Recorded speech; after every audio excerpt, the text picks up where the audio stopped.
Welcome to the Learning Can't Wait podcast, a Full Mind production. At Full Mind, our vision is to ensure every child has access to an exceptional education.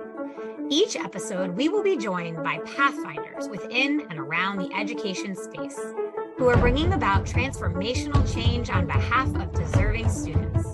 I am your host, Haley Spierbauer. Welcome back, everybody, to the Learning Can't Wait podcast. I have been having some incredible conversations about what is happening in schools, but have not touched on a particular topic yet, which is mental health and the professionals who support mental health with the use of AI. So I'm really excited to introduce you all to Dr. Marina Badillo-Diaz, a professor at NYU and Hunter College and the founder of the AI Social Worker.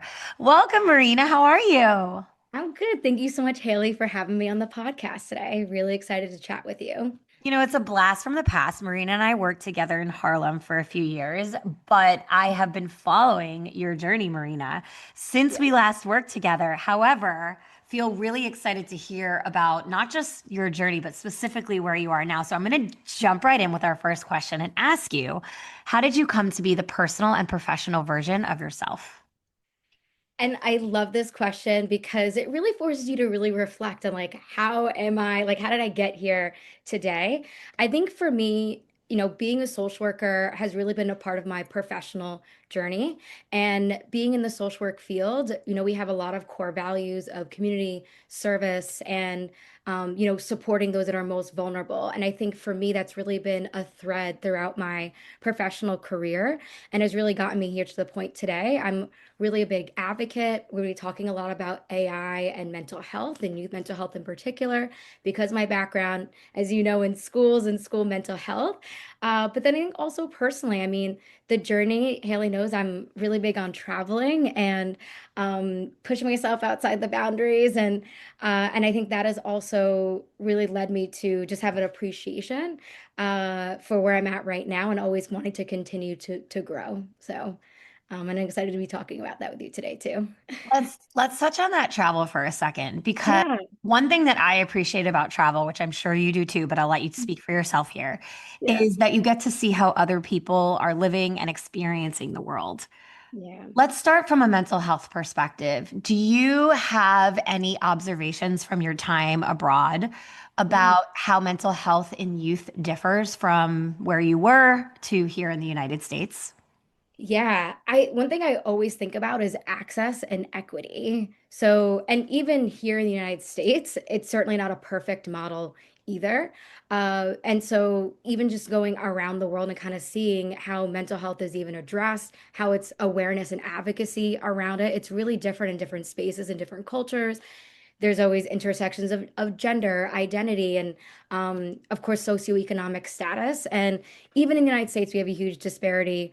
And that's why I think a lot about AI as well, too, in this space, is because even internationally, I'm having conversation with folks, even in South Africa, Sudan, Canada, about how AI tools could really help level with equity and access. But there's still always concerns around that, too. So I'm really excited with this technology to hopefully bridge some of that. But we also think about some of these ethical and real harms and considerations of this technology too. Yeah, I mean, you can't go a minute with when talking about student mental health without bringing in the conversation around the play of technology here, social media, Yeah.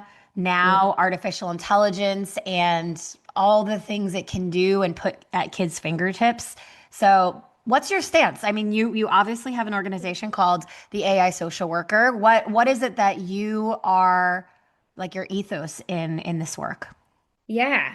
So really the focus of the central mission of what I've been doing is really helping social workers integrate AI ethically and responsibly and intentionally in practice. And so yes, I am certainly an advocate and a user of artificial intelligence, but as I mentioned earlier, our social work, values we really are centered on human-centered practice, the relationship, confidentiality, privacy. We care about harms to the marginalized community and advocating for those who are most vulnerable. And so as I'm using this technology and integrating it in my practice, recognizing, oh, this is going to really impact our field broadly as social workers. also being from K through 12 education, I was like, oh, this is definitely changing the game for K through 12 education as well. And so that's what really launched my brand in the beginning of, well, January 1st, 2024, to really promote advocacy and awareness and provide just tools and best practices to the field of social work. And what would be your hope right now that social workers who are in schools Mhm. would be, how would they be discussing AI with their students and maybe like walk us through all the ages? Like, I'm always Yeah. very curious about the spectrum of ages and what's appropriate for each demographic group. So talk us Yeah. through like if you were to give a PD session to elementary teachers versus middle versus high school, what might you say? Yeah, no, definitely. And this is something I am doing right now. And I think it's so important in the space to raise just even us adults and professionals, the psychoeducation behind AI companions and how our youth are using AI chatbots. So Hmm. research is showing that our teens, our young people are absolutely using AI companions. These are AI chatbots that are designed to mimic human relationships. Common ones out there are replica, character AI. Teens and young people can just generate and create their own type of personality, style, liking of another person. They're developing relationships. And I say relationships right in quotation marks. I know our viewers can't, our listeners can't see. But but it's a real concern, right? Because we think about their relationships and their emotional, social skill building during these critical ages of development that we need to not only want to recognize that teens are using chatbots, but also have these conversations about them, and also talk about the real dangers and harms. Unfortunately, we've had cases in the media, right, that young people are dying by suicide about this. So now you're taking a high schooler or young person who's has vulnerable, mental health distress, and they're using an AI chatbot. These companies don't have safety and guardrails in place. And so other things that I also talk about in my sessions too is asking the important questions of assessing what is their relationship like with their chatbot? What are they talking about? What are they using it for? How does it feel to you to talk to these chatbots? How is it impacting your relationships and things that are going on in your life? And then especially with, you know, younger kids still need digital literacy as well too. But I also think about how are we going to include parents in this conversation, right? Especially as chatbots are just part of the home, right? We have Siri, we have Alexa, and young kids are talking to Alexa and Siri too, right? Oh, They're yeah. having these conversations with them. So I think it's so important to teach children also just recognizing, it's not a human. They need education around what AI is also. And also helping parents set boundaries with their children as well too. So I know that was a long-winded answer, but sorry. No, but I mean, I asked a big question, right? This Yeah. is like the Mhm. crux of how we need to be thinking and interacting with both our students and our technology today. Because the Mhm. train is on the tracks. It is left the station. And at this point, we're not going to stop the train. So we need to be proactive in how we educate our youth and our Yeah. families. Actually, my podcast that was released on Tuesday and Mhm. recorded right before this one was literally about parents learning how to interact with AI, Mhm. and really take ownership of the direction and shaping the future of AI in our children's lives. It is such a big question. Yes, yes, I absolutely agree.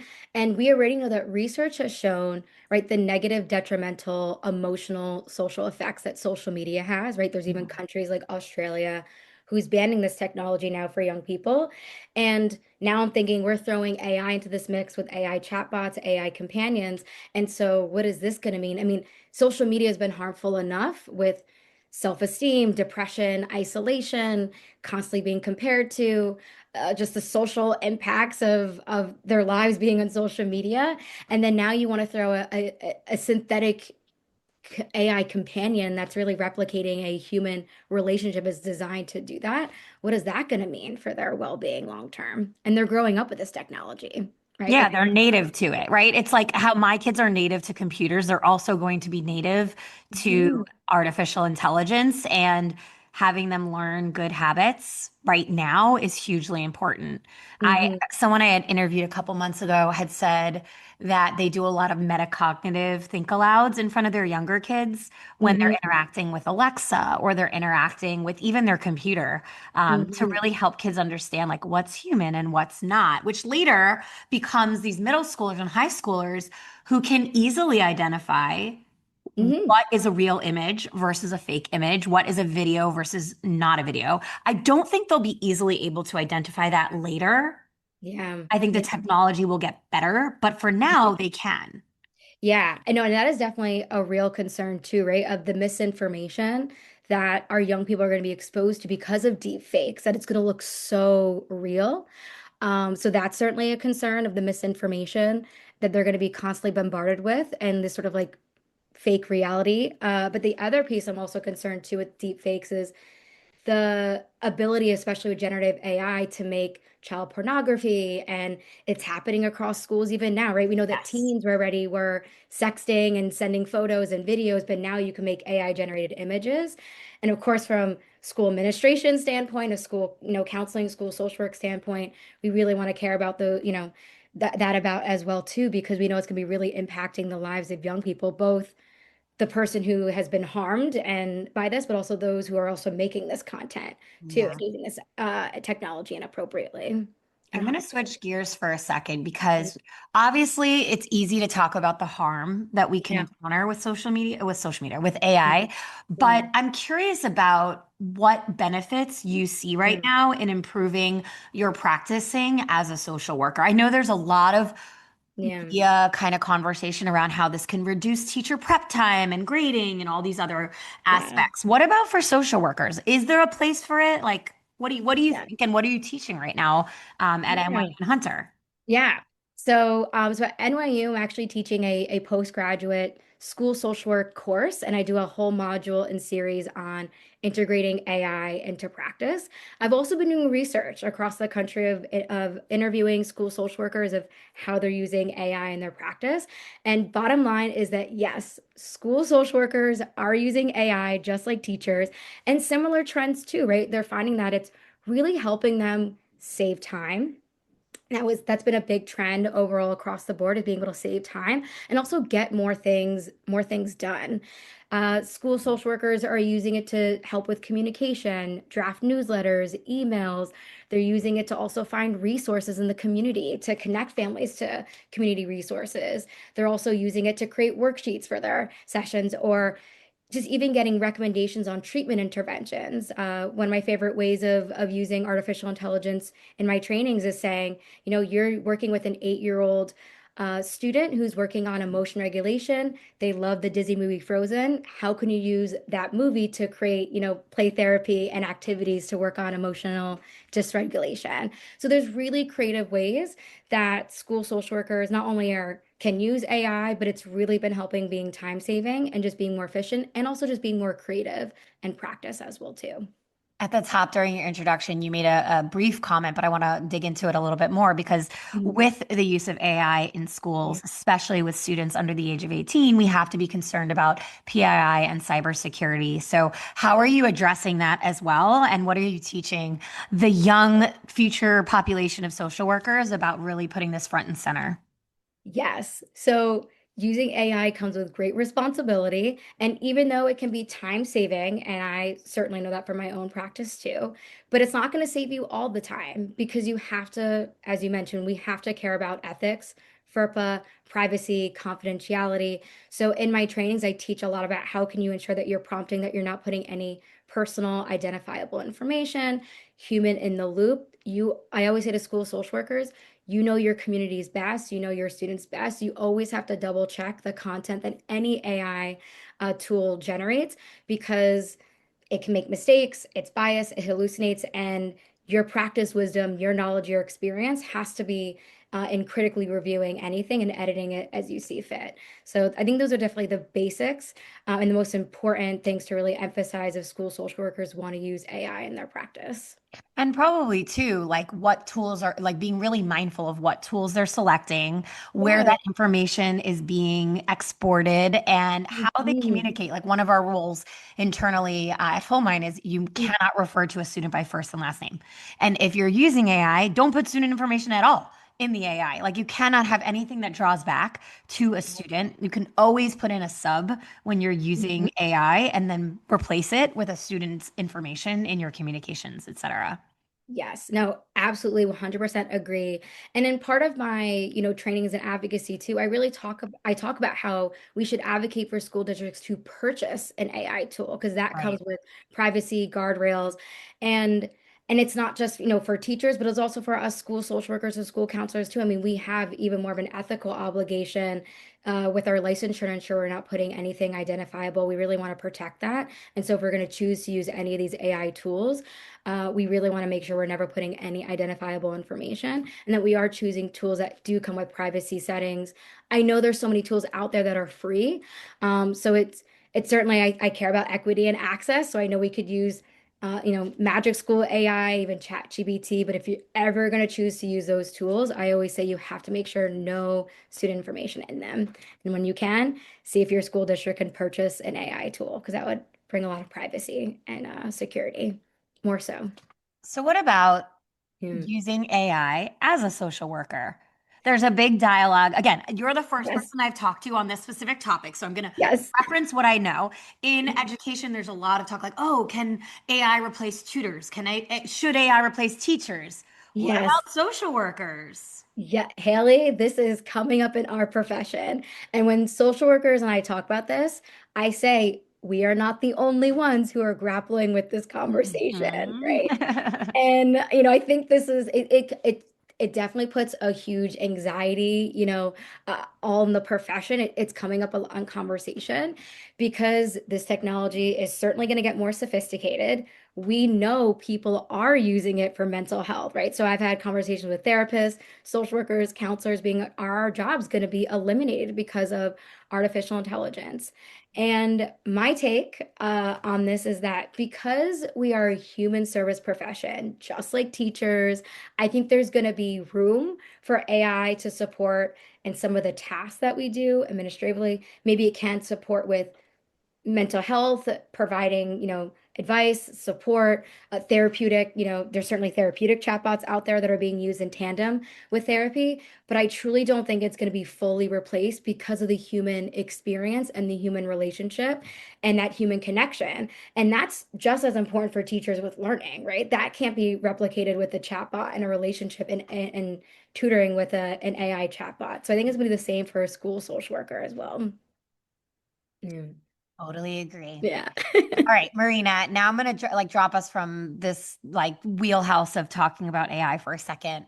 Yeah. Student mental health, because of some of the factors we already discussed, is really at an all-time low.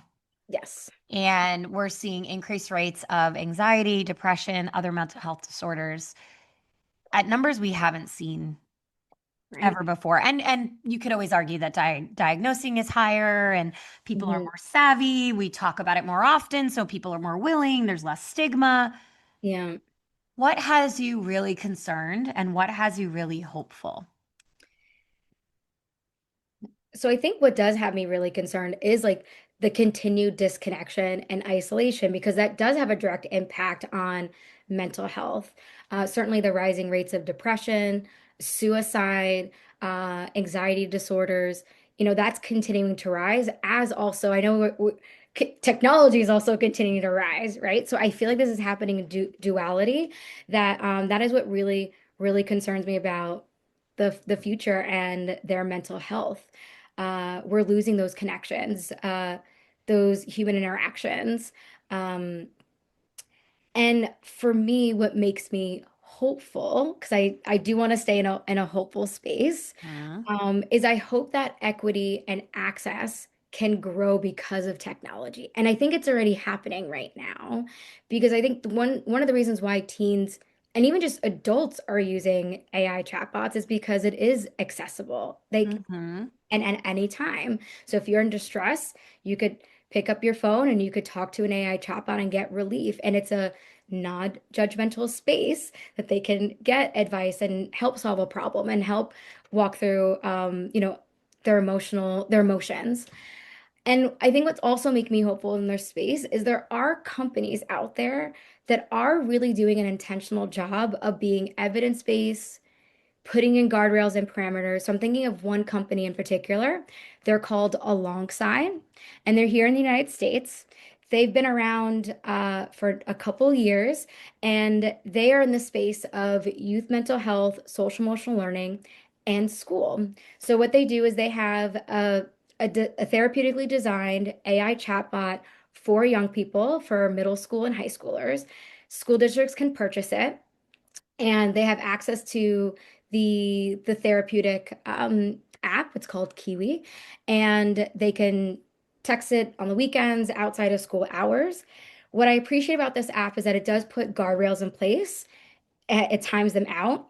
The other piece is that if a young person says, I'm suicidal, I am being abused at home, because it's the company, they have to alert the school district. And so they deploy the school team to then do that wraparound crisis assessment. Because one of my biggest concerns, again, is that yes, teens are turning to AI chatbots because they are in such distress and suicidal. But the AI chatbot's not going to do a wellness call or call the police or call 911 or get a parent involved.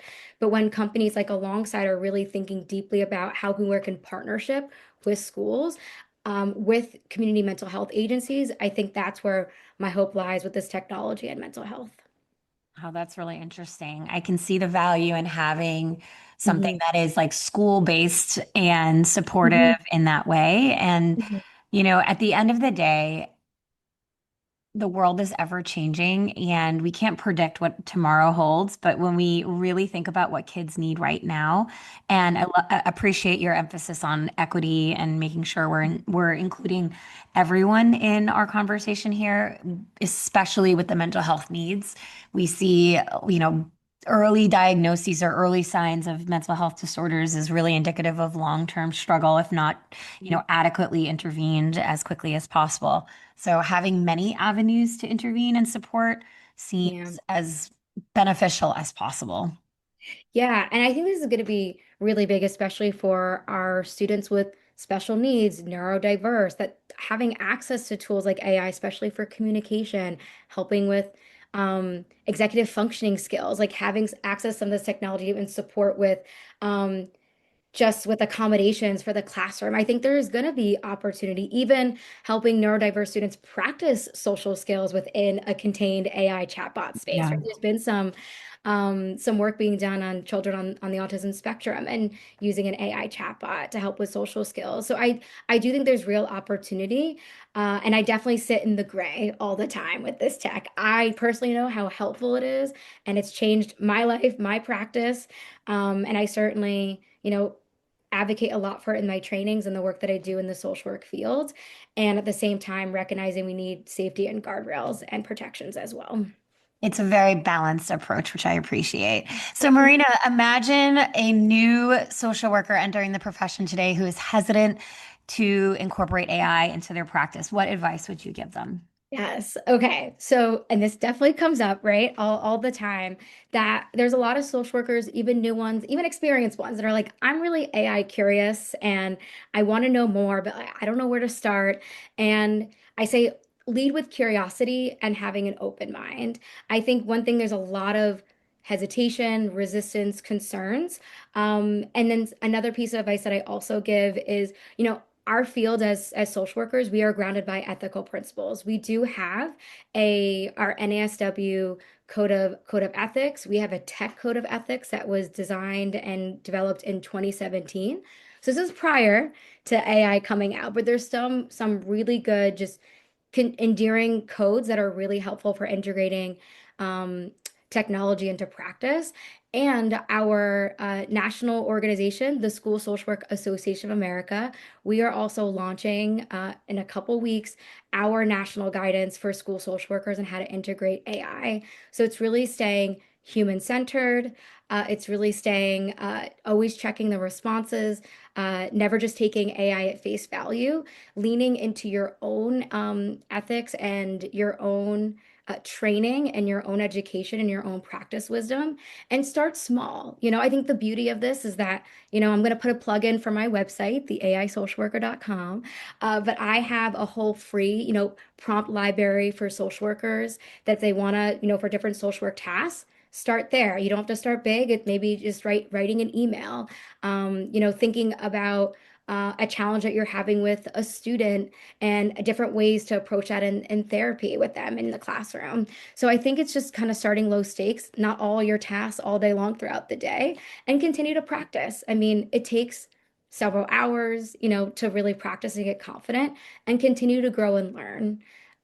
We are still learning as we're still growing in this, era, and it's going to continue to shift and change. So, following, there's some really great people in the LinkedIn space.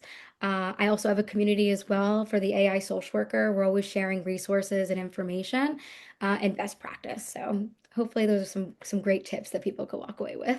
Well, speaking of learning and growing, I have learned and grown a lot during this conversation. Again, this is a new to me topic, and I feel like I have obviously not mastered it, but I have a good foundation now where I can dig in a little bit deeper. I'm on your website right now, the aisocialworker.com, and I'm looking about all the resources you have. Like you said, free prompt library, free guidebook, a community, a template, ChatGPT. Like there's all sorts of things in here that people can dig into. And, you know, in addition to the theoretical conversation that we've had about future and current, it's also really beneficial to have practical information that people can apply tomorrow. So if you know a social worker who would benefit from any of these tools, have them listen to this episode and direct them to Marina's website, the aisocialworker.com. Marina, thank you so much for coming on the podcast. Oh, thank you so much for having me. It's been such a great conversation. It was great catching up too. I know. I love to reconnect from people with people from a past life. This has been wonderful. And thank you to everybody who tuned in today. Thanks for listening to the Learning Can't Wait podcast. If you like what you heard, please rate, review, and share this episode. Be the first to know when we have a new episode by subscribing wherever you listen to podcasts. If you'd like to be a guest on the show or have a suggestion for an episode, email us at podcast@fullmindlearning.com.